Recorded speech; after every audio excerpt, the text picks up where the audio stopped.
I'm in my patrol car, and I was a rookie at the time. This was in Brooklyn, around 2 a.m. My partner and I got a call, domestic disturbance, possible weapons involved. We pulled up on the apartment building. We can hear shouting from the street. Woman screaming, something crashes. My heart rate spikes immediately. My hands are already moving, checking my weapon, my radio, my position. We go up the stairs. Shouting gets louder. My partner knocks. NYPD. Open the door. The door flies open. A man, maybe 6'2", 220 pounds, a rage in his eyes. Behind him, a woman with a bloody nose. And in that split second, maybe zero point 0.3 seconds, my brain makes a decision. Threat, aggressor, protect the victim, neutralize the danger. My hand goes to my weapon. My body shifts into a defensive stance. I'm ready. But then, and this is a critical part, another part of my brain kicks in. Wait, look at his hands. No weapon.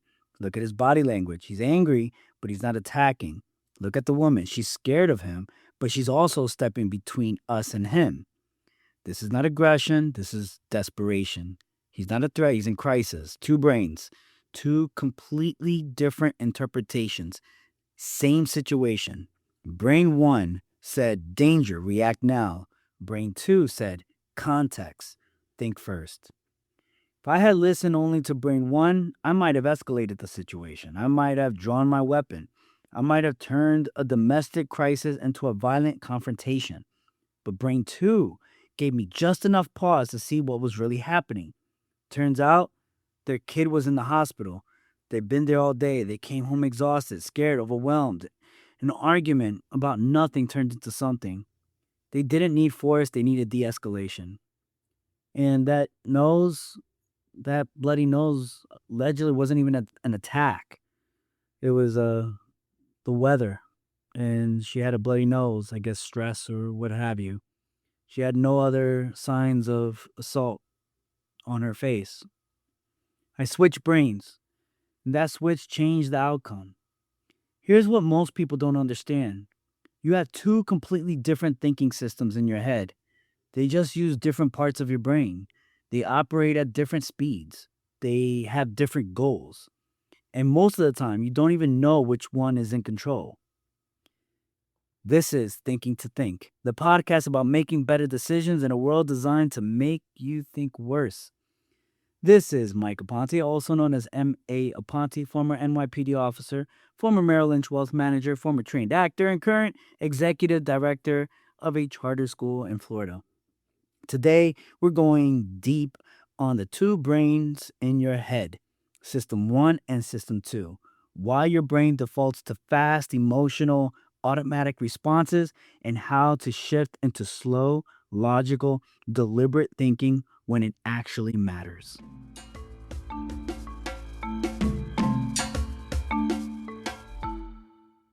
Nobel Prize winner Daniel Kahneman spent his entire career studying how people think. And what he discovered changed psychology forever. You don't have one way of thinking, you have two. He called them System 1 and System 2. System 1 is fast, automatic, emotional, unconscious, pattern based, always on. System 2 is slow, deliberate, logical, conscious, analytical, has to be activated. Here's the critical insight: System 1 is your default, System 2 requires effort. When you wake up in the morning, System 1 is running. When you're driving to work, System 1 is running. When you're scrolling social media, having a conversation, making a snack, System 1. System 2 only comes online when you force it, when you deliberately slow down and think. And here's the problem: most of your decisions are made by System 1, but you think they're made by System 2. You feel like you're thinking logically. You feel like you're being rational. You feel like you considered all the options, but you didn't. System 1 made the decision in zero point 0.3 seconds. Then System 2 created a story to justify it. This is why smart people make dumb decisions. Not because they can't think, obviously, but because System 1 hijacked the decision before System 2 even showed up. Same thing applies, especially to leaders. System 1, everything is natural, everything is quick. But a lot of leaders make bad decisions that affect the organization or those that follow them because they thought they were on System 2. When I personally am emotionally triggered by a situation and I need to make a decision, I force myself to stop and think. And sometimes I step away from the decision making process to recalibrate and analyze the situation. Maybe I sleep on it. Maybe it gives me a day or two, depending on the situation, of course. And it depends on the time. If it's not ultra time sensitive where I need a decision right now and I'm emotionally triggered, I will not make that decision. I will force myself to stop, pause, and analyze the situation, especially when I am emotional. And it took many years of learning this from making bad decisions to forcing myself and coaching myself on the process, which is what I'm doing now for you guys, hopefully, especially if you're like me that can be very emotional relatively quickly. So, allow me to break down these two systems and how they actually work.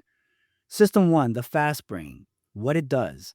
1, pattern recognition. I've seen this before. Emotional response. This feels dangerous, exciting, wrong.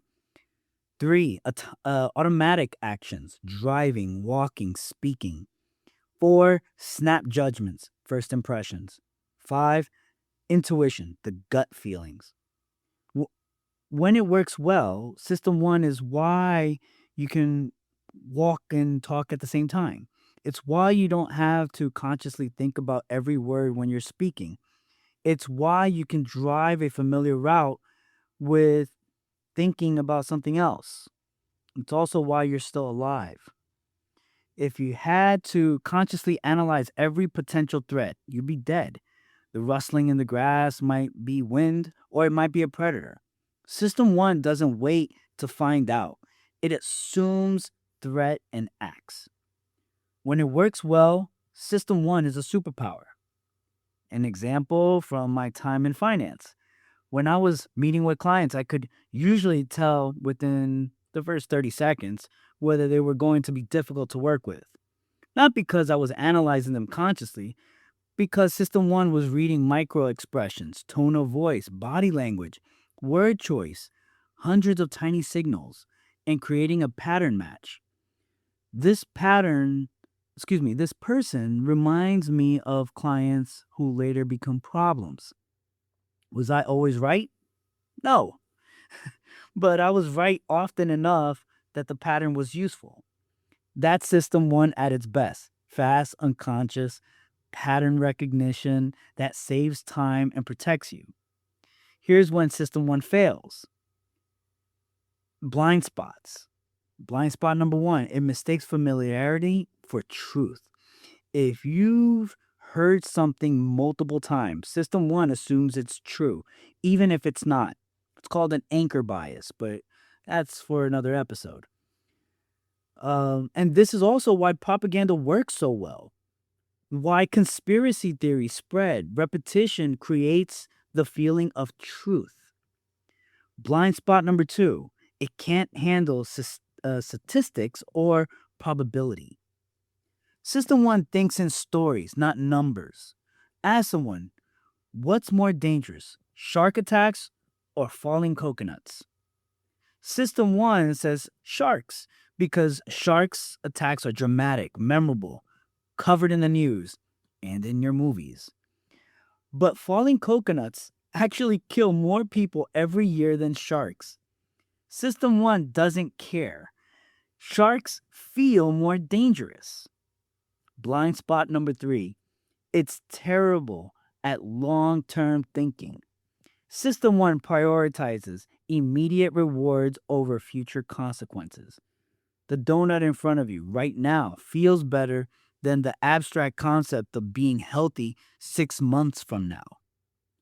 System 1 wants the donut. to dopamine hit. Blind spot number 4, it creates overconfidence. Because System 1 operates unconsciously, you don't realize how little information you're actually using to make decisions. You feel certain, but that certainty is an illusion.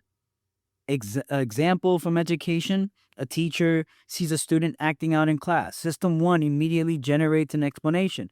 This student is disrespectful. They don't care about their learning. They're trying to disrupt class. That explanation feels true. It feels obvious. But System 1 didn't consider maybe the student is dysregulated from something that happened at home. Maybe they're struggling with the material and acting out to avoid looking dumb. Maybe they have undiagnosed ADHD and sitting still is a neurologically impossibility. System 1 grabbed the first pattern that fit. Disruptive behavior equals disrespectful student. And now the teacher responds with the consequence instead of support, and the behavior gets worse. System 1 isn't wrong, it's just incomplete. Now, System 2, the slow brain. What it does: complex calculations, logical analysis, evaluating multiple options, considering long term consequences, overriding System 1 when necessary. And when does this work? System 2 is why you can solve math problems, why you can plan a project, why you can weigh the pros and cons of a major decision. Example from running my school, we had to decide whether to implement a new curriculum mid-year. System 1 said the curriculum is better, do it now. But System 2 asked, what's the cost of disrupting teachers mid-year? Do we have time to train someone properly? What's the risk if implementation is rushed? Could we pilot it with one grade level instead of rolling it out everywhere? System 2 has slowed down the decision. Considered trade-offs, evaluated alternatives. We ended up piloting a program, learning what worked and what didn't, then rolling it out school-wide the following year. System 2 prevented a costly mistake. So when System 2 fails, it does have its limitations, and I'm going to break it down by numbers. Limitation 1, it's slow. In a crisis, you don't have time for System 2. You need to act now. That's a given. That's the domestic disturbance call. If I had spent 5 minutes in a System 2 analysis mode while standing in the doorway, someone could have gotten hurt. System 1 got me in position. System 2 refined my response. Both were necessary. Limitation 2, it's exhausting. System 2 requires cognitive energy. You can't run it all day. This is why you make worse decisions at the end of a long day. System 2 is depleted. System 1 takes over. That's why many executives make the biggest decisions in their companies in the morning, not in the afternoons. System 2 doesn't want to work. And this is limitation number 2. It's lazy. It wants System 1 to handle things. So if System 1 gives you the answer that feels right, System 2 often just says, yeah, that sounds good, and goes back to sleep. You think you analyzed the decision, but really, System 1 decided and System 2 rubber stamped it. So, the problem: System 1 hijacks System 2, if you haven't noticed by now. Here's what happens in most decisions. Situation occurs. That's 1. 2. System 1 instantly generates a response in milliseconds. 3. You feel like you're thinking, but System 1 already decided. 4. System 2 creates a rational sounding justification for what System 1 already decided. 5. You believe you made a logical choice, but you didn't. System 1 made the choice. System 2 just told you a story about why it was logical. Example, hiring decision. Research shows that most hiring managers make their decisions in the first 10 seconds of an interview. The rest of the interview, they're looking for evidence to confirm what System 1 already decided. If System 1 says, I like this person, based on appearance, similarity to self, charisma, System 2 looks for evidence of competence. If System 1 was to say, I don't like this person, System 2 looks for the red flags. Same candidate, different System 1 response, completely different outcome. And the hiring manager genuinely believes they made a careful, logical decision. Now, another example would be investment decisions. A wealth manager recommends a specific investment strategy to a client. The client's System 1 immediately reacts. This feels risky. So they have the fear. This sounds too good to be true. So they have the suspicion. I don't understand this. Threat to ego. Now, System 2 has to overcome System 1's emotional response and analyze the actual investment. Most people can't do both. So they either, option 1, let System 1 decide, reject the strategy because it feels risky, or option 2, override System 1 with willpower, but resent the decision later. Very few people actually get System 2 online and evaluate the strategy on its merits. So, how do you recognize which system is running? Well, I'm glad you asked. You're in System 1 when, one of the following: you know you're right, certainty without analysis. You feel strong emotion, anger, fear, excitement. You want to respond immediately. Someone questioning you feels like an attack, and your response is, it's obvious or anyone can see. You're in System 2 when you're uncertain and uncomfortable with it. You're weighing multiple options. You notice your emotions, but they're not driving you. You can explain your reasoning step by step. You're open to changing your mind if given new information. The shift from System 1 to System 2 requires noticing you're in System 1 first. Most people never notice. They live in a System 1 and think they're being rational. So, how do you activate System 2 when it matters? You can't live in System 2 all the time, it's too exhausting. You don't want to. But you can learn to recognize when System 1 is leading you astray and deliberately activate System 2. Strategy 1: insert pause between stimulus and response. Viktor Frankl: between stimulus and response, there is a space. In that space is our power to choose our response. That space is where System 2 lives. System 1 wants immediate response. System 2 needs time. Practical applications. An email: if you feel the urge to respond immediately, save it as a draft, come back in 2 hours. Conflict: if someone says something that makes you angry, count to 10 before responding. System 2 comes online around 7 seconds. Decisions: if someone says, I need an answer right now, that's a red flag. Urgent decisions favor System 1. Ask, can I have 24 hours? Strategy 2: name the emotion.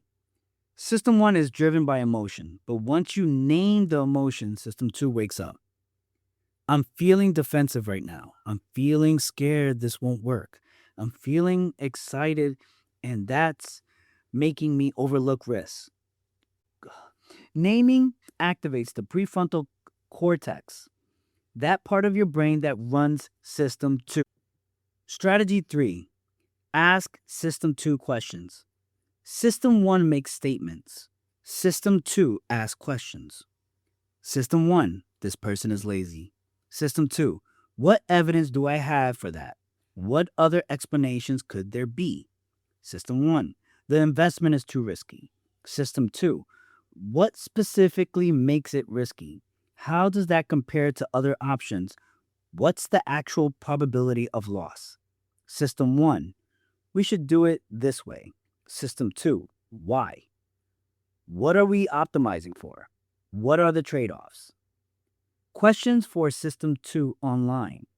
Strategy 4: use pre-commitment devices. Since System 1 hijacks decisions in the moment, make the decision before the moment. Example from my personal life: I know that when I'm in a tense meeting, System 1 will want me to defend myself immediately when challenged. So before the meeting, I write on a notepad, ask, what am I missing? When I feel defensive, I look at the notepad. It reminds me to activate System 2. Other pre-commitment devices, if I feel angry, I will take 3 deep breaths before speaking. If something makes an urgent request, I will say, let me think about it instead of yes or no, unless your life depends on it. If I'm making a decision after 3 p.m., I will wait until tomorrow. Strategy 5, change your environment. System 1 is triggered by context. Change the context, but you can shift to System 2. Feeling overwhelmed at your desk? Go for a walk. The physical movement and change for scenery helps System 2 activate. Having a difficult conversation? Don't do it via email or text. System 1 dominates text communication. Do it face to face where you can see the body language and tone. Making a big decision, don't do it in the same room, where you're stressed all day. Go somewhere calm. So, here's some real world system switching. And I want to show you how this works in practice. Scenario: a parent email or customer email or boss email with an angry complaint. System 1 response: reads the email, feels attacked, immediately starts composing a defensive reply, writes 3 paragraphs explaining why the parent boss or colleague is wrong or customer, hits send, regrets it 20 minutes later. System 2 response: reads the email, notices I feel attacked. That's System 1. Saves a draft, doesn't send. Asks, what's the actual concern underneath the emotion? Waits 2 hours, rereads the email with fresh eyes, responds, I hear your concern. Can we talk through this? I want to make sure I understand what happened. Same email, different system, completely different outcome. Another scenario: you're deciding whether to fire an underperforming employee. System 1 response: they're not working out, let them go. Fast, certain, decisive. Might be right, might be premature. System 2 response: what specifically isn't working? Have I given them clear feedback and time to improve? What systemic factors might be contributing to their underperformance? What's the cost of firing them versus the cost of investing in their development? Am I making this decision because they're actually not capable or because I'm frustrated? System 2 doesn't always reach a different conclusion, but it reaches more defensible one. The meta skill is knowing which system you need.